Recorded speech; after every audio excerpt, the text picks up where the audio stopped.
Hello and welcome to our lesson on developing the schedule, Part 1. This segment we will cover sequencing activities.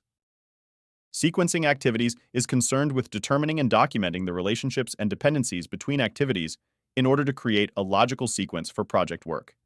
In this process, we convert the activity list FTOM tabular format to a diagram called Project Schedule Network Diagram that shows the logical sequence of work.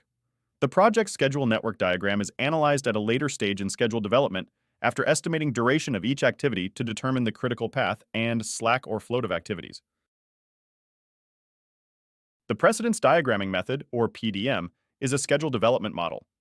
There are two approaches for PDM: activity on node, AON, where activities are represented as nodes and arrows represent relationships or links with other activities to show the logical sequence of work. The type of relationship or dependencies between activities is written on the arrow. The activity form which the arrow starts is called predecessor, and the activity where the arrow ends is called successor. Activity on arrow, AOA, where activities are represented by an arrow and nodes represent relationships. Note that activity on node is the most used approach.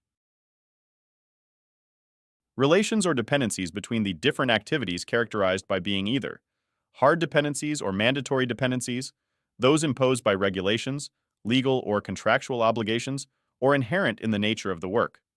For example, in a construction project, the foundation of a building needs to be laid before any vertical construction can take place. In this scenario, the task lay foundation is a mandatory dependency for all subsequent tasks, such as build walls, install roof, and finish interior. Until the foundation is completed, the other tasks cannot commence. The second is soft dependencies, referred to as discretionary or preferred dependencies, and are established based on knowledge, expertise, or best practices within a particular application area or when a specific sequence is desired. For example, in a software development project where the team is creating a mobile application.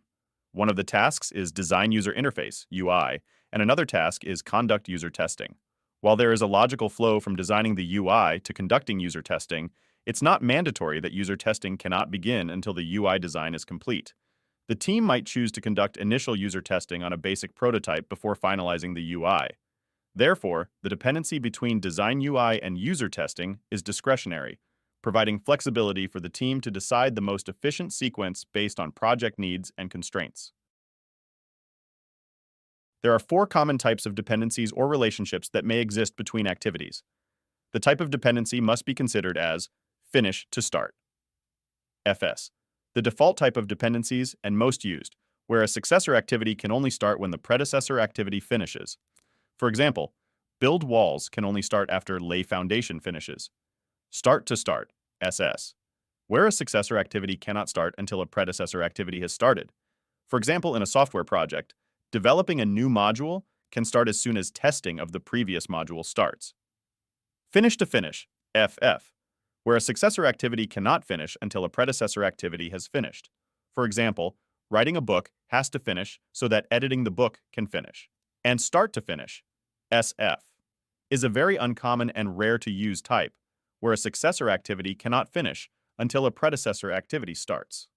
For example, a new IT system has to go live before we can shut down the old system. Note that if no relationship is written, then it is assumed to be finish to start. A lead refers to the duration by which a successor activity can commence before the completion of its predecessor.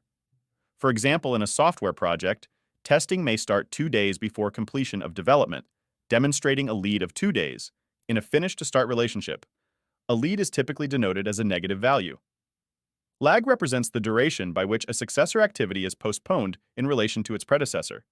For example, after laying the foundation, a 10-day delay, or lag, is given before starting building the structure or walls to allow for concrete to strengthen. In a finish-to-start relationship, a lag is typically denoted as a positive value. The project management team assesses dependencies to identify instances where leads or lags are necessary for precise logical sequencing.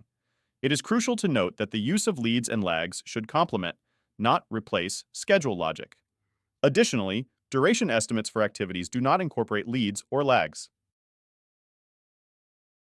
The output of applying the precedence diagramming method, PDM, on all project activities is a project schedule network diagram.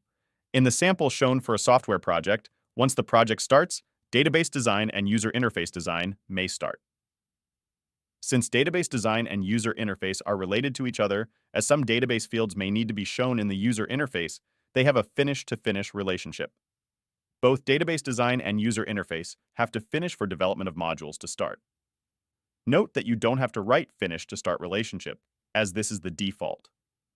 Module testing can start 10 days before development of all modules finishes, representing a lead of 10 days.